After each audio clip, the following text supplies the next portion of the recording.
Hi, it's now midsummer.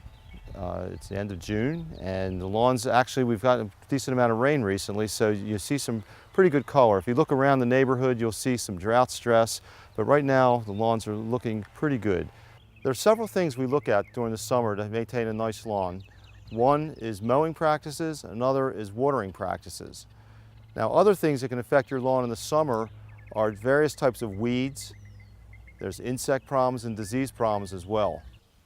One of the most important factors in maintaining a nice lawn all year is water.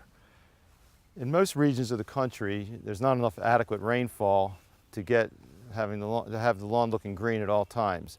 So sometimes you'll need supplemental irrigation. The rule of thumb for turf in the Maryland area is grass needs about an inch of water per week. So, in a month, that's about 4 inches of rainfall. The problem is the natural rainfall we get, it all seems to come down at once. You get a thunderstorm, you might get an inch of rain, and a lot of it runs off. So it really needs to be spread out over time. So if you're going to do some supplemental watering, generally what we tell people is put the sprinkler out on a location for about an hour to an hour and a half in each location and move it around. If there's a slope, you might need to do it less and do it more often.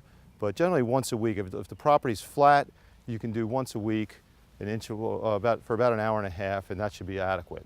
So if you look at this lawn right here, you're starting to see some browning. And the first place you'll usually see browning when it's starting to get dry outside is near the drip line of a tree. So if you look at this pin oak, the drip line is right about here, and that's where most of the feeding roots of trees are. So that's the first place that you'll start seeing it. And this is a pretty good example of it. If you look further away, it's green, even though it's the sun, but right around here, it's brown. And if you walk on a lawn and you can step on it and then you look back 30 seconds or a minute later and the grass is still laying down, it's called footprinting, and that's a sign where it's time to water your lawn. In my opinion, the most important factor in maintaining a healthy lawn is good mowing practices. And what that means is several things. One is having a sharp mower blade so it has a good clean cut when you mow. Secondly, mowing height.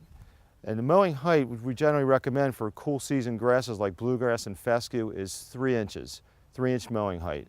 So if you look at this lawn here, right now it's right around 3.5 inches. So this lawn could go a couple more days without being mowed. You may not necessarily have a ruler with you every time you're checking your mowing height. So what I do when I'm out on a lawn and trying to check it, I'll just put my finger in the ground, and usually if it comes up right to at the bottom of your finger, that's usually about a pretty good mowing height right there.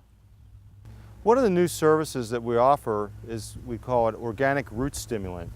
And as a progressive company that's been in the industry for a long time, we're always looking for better methods of improving lawns. This product is derived from seaweed. It's a seaweed extract. It has amino acids and chitins.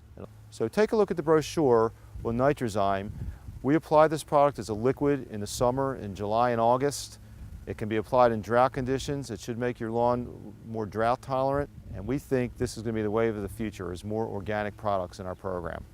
If you see any problems on your lawn that don't seem like they're being controlled with our program, whether they be different types of grasses or weeds growing, whether you see brown spots you don't think should be there, any of that type of thing, please don't hesitate to call. We'll come out and give you an evaluation and let you know what's going on out there.